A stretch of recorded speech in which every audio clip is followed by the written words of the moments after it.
Good morning for student. आज हम लोग क्लास 9 के क्लास 9 के पहला चैप्टर संख्या पद्धति के बारे में पढ़ेंगे। ठीक है, देखिए संख्या पद्धति में पढ़ने से पहले आपको हम बता दें कि जैसे पिछली क्लासों में हम लोग पढ़ चुके हैं कि किसी संख्या रेखा या किसी रेखा पर प्रदर्शित कैसे करते हैं। ये तो पिछली क्लासों की बात हुई, लेकिन इस चैप्टर में हम लोग को क्या क्या पढ़ना है। इस चैप्टर में हम लोग को पढ़ना पड़ेगा प्राकृतिक संख्या, पूर्ण संख्या, परिमेय संख्या, अपरिमेय संख्या, इन सब के बारे में आपको पढ़ना पड़ेगा। ठीक है, प्राकृतिक संख्या, अपरिमेय, इन सब के बारे में अगर हम लोग पढ़ेंगे तो यहाँ से निकलेगा आपका। अब ध्यान देंगे कि सबसे पहले हम लोग पढ़ते हैं इसमें प्राकृतिक संख्या के बारे में। प्राकृतिक संख्या, नेचुरल नंबर। प्राकृतिक संख्या, नेचुरल नंबर। जैसे में हम लोग पढ़े हैं कि अपने दैनिक जीवन में जो संख्याओं का प्रयोग करते हैं ये आपका नेचुरल नंबर में आता है। जैसे में आप कह सकते हैं कि जिन संख्याओं का प्रयोग या सभी धनात्मक संख्या, इनको हम लोग नेचुरल नंबर, जैसे में हम उदाहरण ले सकते हैं इसमें कि 1, 2, 3, 4, 5, 6, 7, ये आपके नेचुरल नंबर है, प्राकृतिक संख्या है। इनमें लिखेंगे तो उन संख्या धनात्मक संख्या जिनका प्रयोग अपने दैनिक जीवन में करते हैं ये आपकी क्या होती है, प्राकृतिक संख्या होती है। अब प्राकृतिक संख्या, इसको हम प्राकृतिक संख्या के बाद से आता है कि प्राकृतिक संख्या का प्रकट करने की विधियां। तो देखिए इस प्राकृतिक संख्या को हमेशा हम लोग कैपिटल एन से प्रदर्शित करते हैं। प्राकृतिक संख्या इसका इंग्लिशों का नेचुरल नंबर, इसको हमेशा प्राकृतिक संख्या को किससे हम लोग रिप्रेजेंट करेंगे, कैपिटल एन से। अब प्राकृतिक संख्या के बाद से अब हमारे इसमें आता है पूर्ण संख्या। पूर्ण संख्या, होल नंबर। पूर्ण संख्या, होल नंबर। ध्यान देंगे जो हम लोग नेचुरल नंबर पढ़े हैं, जो प्राकृतिक संख्या पढ़े हैं, उसमें अगर हम जीरो को सम्मिलित कर दें, देखिए ये जो नेचुरल नंबर है इसमें अगर हम जीरो को सम्मिलित कर दें तो आपकी पूर्ण संख्या होगी। ऐसे लिख दे कि 0, 1, 2, 3, 4, 5, 6, तो ये आपका पूर्ण संख्या हो गया। इसको हम लोग किसे रिप्रेजेंट करते हैं, इसको हम लोग प्रकट करने की बात होगी तो इसको हम लोग W से प्रकट करते हैं। इसको हम लोग कैपिटल W से प्रदर्शित करते हैं या रिप्रेजेंट करते हैं। अब इसके बाद से प्राकृतिक संख्या के बाद से, होल नंबर के बाद से, अब इसमें आता है आपका पूर्णांक। अब इसमें जो पूर्णांक की बात आएगी तो अब आपका इसमें आएगा पूर्णांक, इंटीजर। पूर्णांक, इंटीजर। अब देखिए पूर्णांक में आपको क्या क्या मिलेगा। अब कितने, इस पूर्णांक को कितने लोग कैपिटल आई से प्रदर्शित करते हैं या कितने लोग जेड से प्रदर्शित करते हैं। तो इस पूर्णांक में होता है कि इसमें सभी संख्याएं आपकी सम्मिलित हो जाती हैं। तो इसमें पूर्णांक को हम लोग इसमें पूर्णांक को दो कंडीशन में बांटा गया है या दो भागों में बांटा जाता है। एक आपका होता है कि धनात्मक पूर्णांक और एक आपका मिलता है ऋणात्मक पूर्णांक। ऋणात्मक पूर्णांक, तो देखिए अगर इसको हम आई से प्रदर्शित करेंगे तो लिखेंगे आई प्लस और एक आपका हो जाएगा आई माइनस, या जेड से जब प्रदर्शित करेंगे तो जेड प्लस या जेड माइनस। आपको यहाँ पे ये सो रहा है कि ये धनात्मक पूर्णांक है और ये क्या है जी, ऋणात्मक पूर्णांक। तो धनात्मक पूर्णांक में देखिए हम क्या लिखेंगे कि जो ये संख्या हम लोग लिखे इसके अंतर जितनी भी आपकी धनात्मक संख्या होगी या जो जीरो से बड़ी होगी उसको कहेंगे आप पॉजिटिव इंटीजर, और जो जीरो से आपकी कम होगी उसको हम लोग कहेंगे निगेटिव इंटीजर। जैसे यहाँ पे हम पॉजिटिव इंटीजर में लिख दिए 1, 2, 3, 1/2, ये आप सभी आपके क्या होंगे, धनात्मक पूर्णांक। तो यहीं पर लिखते हैं जैसे -1, -2, -3। आपका यहाँ पे निगेटिव में जो आपका है वो आपका आएगा निगेटिव पूर्णांक। अब यहाँ पे पूर्णांक चल गया। पूर्णांक के बाद से इसमें आपका आता है रेशनल नंबर। देखिए परिमेय संख्या और परिमेय संख्या। अब इसमें रेशनल नंबर के बारे में अगर हम लोग पढ़ेंगे तो अब इसमें एक और चीज क्या आता है वो हम लोग का कि परिमेय संख्या, रेशनल नंबर। आइए बोर्ड पे ध्यान देते हैं हम लोग। परिमेय संख्या, परिमेय संख्या, रेशनल नंबर। तो इसका डिफिनीशन देखिए, पिछले क्लासों में हम लोग जैसे पढ़े हैं भिन्न के बारे में। तो भिन्न में आपका क्या होता है, डिनोमिनेटर न्यूमरेटर होता है, अंश और हर होता है।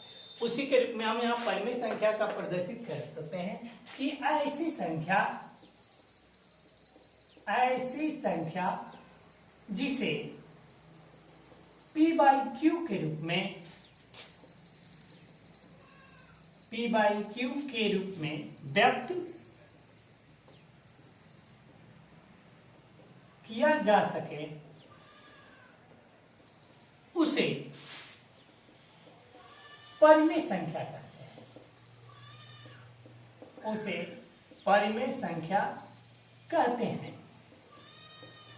जहां पर q does not equal to 0, जहां पर q की वैल्यू 0 नहीं होगी, क्योंकि अगर q की वैल्यू 0 करेंगे तो आपका 0 हो जाएगा। अब ध्यान इंफिनिटी हो जाएगा। अब सुनिए, अब यहाँ पे ये आपका ऐसी संख्या जिसे p/q के रूप में व्यक्त किया जा सके, उसे हम परिमेय संख्या कहते हैं, रेशनल नंबर कहते हैं। परिमेय संख्या और रेशनल नंबर। अब आगे चलते हैं। जैसे एग्जाम्पल में यहाँ पे आप लिख सकते हैं कि 1/2, 3/4 ये आपके क्या है, रेशनल नंबर है। अब इसी में एक आता है इरेशनल नंबर, अपरिमेय संख्या। अपरिमेय संख्या, देखिए अपरिमेय संख्या में आपका क्या मिलता है, इसको कहेंगे कि ऐसी संख्या जिसको p/q के रूप में रिप्रेजेंट नहीं कर सकते, जिसको p/q के रूप में हम लोग व्यक्त नहीं कर सकते, इसे क्या कहेंगे हम लोग, अपरिमेय संख्या, जिसको हम लोग p/q के रूप में व्यक्त नहीं कर सकते हैं। इसका सीधा पहचान ये भी कर लेंगे कि जो संख्या आपका इसमें रूट में आएगी, जो इसका कोई घातांक होगा, वो भी आपकी एक प्रकार की अपरिमेय संख्या होगी। जैसे हमने लिख दिया कि √a, √3, √2, √5, 2√5, ये आपके क्या है, अपरिमेय संख्या है। ठीक, तो यहाँ पे हमको क्या मिला, क्या क्या हम लोग पढ़े, प्राकृतिक संख्या, natural number, whole number, rational number and irrational number. मतलब पहले हम लोग हेडिंग डाले थे क्या, प्राकृतिक संख्या, उसका डेफिनेशन, जिनका ऐसी धनात्मक संख्या जिनका दैनिक जीवन में हम लोग प्रयोग करते हैं, जैसे 1 2 3 4 5 6 7, ये आपका नेचुरल नंबर बताए। उसका से होल नंबर, तो नेचुरल नंबर जैसे लिखे, जैसे देखिए हमने यहाँ पे रिप्रेजेंट करे एक नेचुरल नंबर, यहाँ पे हम दर्शा रहे हैं एक बॉक्स में, ये नेचुरल नंबर देखिए 1 2 3 4 5 6 7 8 9। अब यहीं पे अगर होल नंबर की बात होगी तो होल नंबर देखिए आपका टोटल नेचुरल नंबर होगा, बस इसमें आपका 0 ऐड हो जाएगा, तो ये आपका होल नंबर हो गया। उसके बाद से हम लोग अगला हेडिंग क्या पढ़े थे, इंटीजर। इंटीजर में आपको अभी हम बताए कि इंटीजर आपका पूर्णांक होता है, इसका इंग्लिश में 2 होते हैं, निगेटिव इंटीजर और पॉजिटिव इंटीजर, जिनकी वैल्यू आपकी 0 से क्या हो, अधिक हो। इज ग्रेटर देन 0 इसे कहेंगे positive integer, is less than 0 इसे कहेंगे निगेटिव इंटीजर। अब इंटीजर के बाद से आपको बताए रेशनल नंबर, परिमेय संख्या, कहे कि ऐसी संख्या जिसको p/q के रूप में हम लोग रिप्रेजेंट कर सकते हैं, उसे हम क्या कर सकते हैं, क्या कहेंगे, परिमेय संख्या।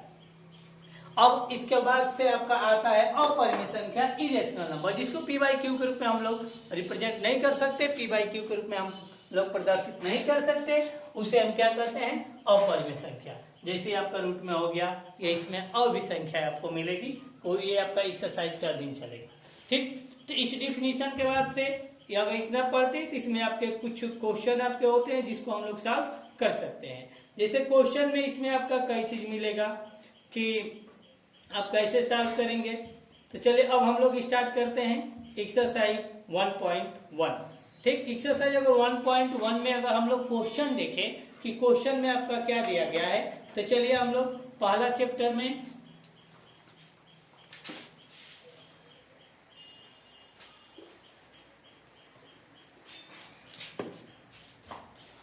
देखिए एक्सरसाइज 1.1 आपका क्वेश्चन भी आपके सामने हम लिख दे रहे हैं। क्वेश्चन 1 ये आपका दिया गया है कि क्या शून्य एक परिमेय संख्या है, क्या शून्य एक परिमेय संख्या है।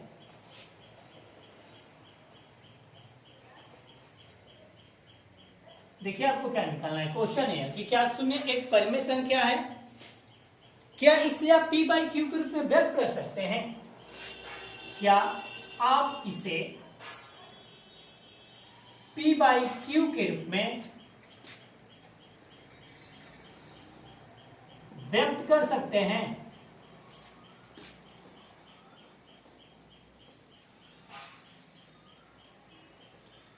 देखिए यहीं पे दो क्वेश्चन पूछा। सबसे पहले तो ये पूछा गया है कि क्या शून्य एक परिमेय संख्या है, क्या इसे p बाई क्यू के रूप में व्यक्त कर सकते हैं। ठीक, तो यहाँ पे आप ये दिखाएंगे और इसका जो हम लोग सॉल्यूशन निकालेंगे। क्या निकालेंगे? सॉल्यूशन। अब देखिए सॉल्यूशन में आपको क्या मिलता है। कहेंगे कि हाँ, पहले ये तो पूछा गया क्या शून्य एक परिमेय संख्या है, तो कहेंगे कि हाँ शून्य एक परिमेय संख्या है। शून्य एक परिमेय संख्या है। अब इसके बाद से पूछा गया है कि क्या इसे हम p बाई क्यू के रूप में रिप्रेजेंट कर सकते हैं, तो लिखेंगे कि हाँ, ठीक यही होगा कि हाँ इसे p बाई क्यू के रूप में व्यक्त किया जा सकता है, व्यक्त किया जा सकता है। जैसे आप दिखा सकते हैं आप कि 0/5, ये भी आपका 0 होगा ना, 0/3, 0/1, 0/2। क्या यहाँ पे ये भी दिखा देंगे कि जहां पर p आपका एक पूर्णांक है, 0 भी आपका एक पूर्णांक में आएगा, पूर्णांक है, और q आपका यहाँ पे दिखा देंगे q does not equal to 0। जबकि पहली संख्या को यही डिफिनीशन पढ़े थे ना कि जिसको p बाई क्यू के रूप में हम लोग व्यक्त कर सके और उनमें q का मान आपका 0 न हो। तो हम लोग देखिए क्या लिखे, देख रहे हैं कि यहाँ पे उस डिफिनीशन को पालन कर रहा है। और तो ये क्या लिख सकते हैं कि शून्य एक परिमेय संख्या है, इसे p बाई क्यू के रूप में हम लोग प्रेजेंट कर सकते हैं। क्यों? और यहाँ पे क्योंकि q का मान आपका 0 नहीं है। ये आपका रहा पहला क्वेश्चन। फिर चलिए एक और क्वेश्चन हम लोग देखते हैं। जैसे इसी में आपका क्वेश्चन में आपका ये दिया रहेगा कि 3 और 4 के मध्य, जैसे क्वेश्चन नंबर 2, 3 और 4 के मध्य, 3 और 4 के मध्य 6 परिमेय संख्या ज्ञात कीजिए। 6 परिमेय संख्या ज्ञात कीजिए।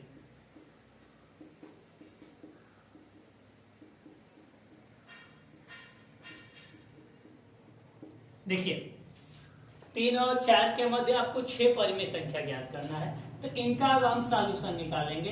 देखिए इनके लिए एक फार्मूला भी होता है और एक ऐसे भी आप निकाल सकते हैं। तो देखिए इसमें आपका नियम क्या करेंगे, अगर 6 परिमेय संख्या दिया है, फिर कितना दिया है 3 और 4। देखिए 3 4 दिया है ना, और कितनी परिमेय संख्या पूछ रहा है 6। तो पहले हम ये करेंगे कि देखिए इसमें हम क्या करेंगे कि अब 6 पूछा है परिमेय संख्या, तो इससे एक अधिक, 6 से एक अधिक कितना होगा 7। 7 से हम लोग क्या करेंगे कि 3 से, 3 और 4 दोनों में हम लोग गुणा कर देंगे, या पहले हम 3 ही में कर देंगे। तो देखिए इसमें अगर ये 6 परिमेय संख्या है, तो इसमें सबसे पहले सॉल्यूशन ये लिखेंगे कि 6 + 1 बराबर कितना होगा 7 से पहली संख्या आपका 3 है, 3 में गुणा तथा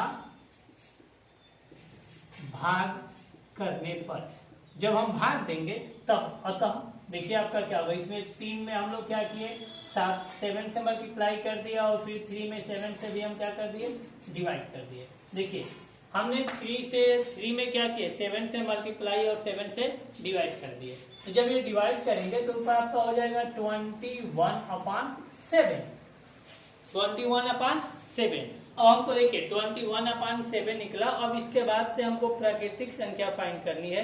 तो यहाँ से देखिए ये आपका 3 है, इन दोनों के मध्य आपका है, तो ऐसे ही जब जाएंगे तो 21/7। तो यहाँ पे जो हमारी परिमेय संख्या प्राप्त होगी, परिमेय संख्याएं, जो परिमेय संख्याएं प्राप्त होगी, तो ये देखिए तो 3 है, इससे एक अधिक होगा तो 22/7, 23/7, 24/7, 25/7, 26/7, 27 और 7, फिर आपका 28/7, 28/7 करेंगे तो आपका ये 4 हो जाएगा। तो यहाँ से आप देखिए ये आपकी पर में ये फिर आपका 4 हो गया या, और ये आपका 3 आई है, तो आपका यही 6 आपके क्या होंगे, इसके मध्य इसके बिटवीन आपके रिटेशनल नंबर निकलेंगे। 1 2 3 4 5 6 आपके 6 आपका रिटेशनल नंबर प्राप्त हो जाएगा। ठीक, अब इसके बाद आपका आगे चलता है, जैसे एक और क्वेश्चन है आपके सामने। एक और क्वेश्चन में ये चल रहे हैं कि जैसे में क्वेश्चन नंबर 3, क्वेश्चन नंबर 3 में देखें तो सेम ऐसे ही आपका मिलेगा कि 3/5, 3/5 और देखिए 3/5 और 4/5 के बीच, 4/5 के बीच, यहाँ पे कुछ भी हो सकता है, 2 परमेय संख्या कोई कह दे, 3 कह दे, 5 परमेय संख्या ज्ञात कीजिए। देखिए कितना जी, 5 परमेय संख्या ज्ञात कीजिए। 5 परमेय संख्याएं ज्ञात कीजिए। अब इसका सॉल्यूशन हम लोग निकालेंगे कि ये कैसे निकालेंगे। तो ध्यान दीजिए, जो ऊपर नियम हम बताए इसके लिए एक फार्मूला भी अभी लिख दे रहे हैं। देखिए इसमें क्या करेंगे, क्योंकि परमेय संख्या का हम लोग देख रहे हैं कि हर समान है। परमेय संख्या का हल क्या है, समान है। और जब परमेय संख्या का हल समान है तो इसमें भी वही करेंगे, जो जितना भी आपका परमेय संख्या पूछा है उसमें एक 1 ऐड कर देंगे, उसकी संख्या से एक अधिक। जैसे यहाँ आपका अगले क्वेश्चन में देखिए कि 6 था, तो हम लोग क्या निकाले 7, इसमें कितना पूछ रहा है 5, तो यहाँ पे 5 एक क्या कर देंगे 6, और 5 एक 6 करने के बाद सेम वही है। देखिए इसमें कितना परमेय संख्या पूछा है वो 5, और तो हम लोग क्या निकालेंगे कि 5 धन 1 बराबर क्या होगा 6 से पहली संख्या अर्थात 3/5 में मल्टीप्लाई गुणा तथा भाग करने पर हम लोग क्या कर देंगे कि जो 3/5 है उसमें हम 6 से मल्टीप्लाई और डिवाइड कर देंगे। देन तब आपका देखिए क्या मिलेगा, अगेन यही होगा कि 3/5 इंटू 6 अपान फिर क्या होगा 6, तो ये आपका होगा 18 देखिए कितना हो जाएगा 18/30, 18/30। अब यहाँ पे जब आपको रेशनल नंबर निकालेंगे, जब आप परिमेय संख्याएं ज्ञात करेंगे तो परिमेय संख्याएं, अब यहाँ से आप एकदम क्रम से आगे क्यों बढ़ते जाएंगे। देखिए जब इसको हम लोग क्रम से आगे क्यों बढ़ेंगे तो ये कितना है वो 80/30, ये आपका इस नंबर से प्राप्त हुआ है। इसके अब नेक्स्ट आगे चलेंगे आप, ये आपका क्या होगा 19/30, फिर होगा 20/30, 21/30, 22/30, फिर 23/30, कितना 1 2 3 4 5 तक हमने फाइंड कर लिया।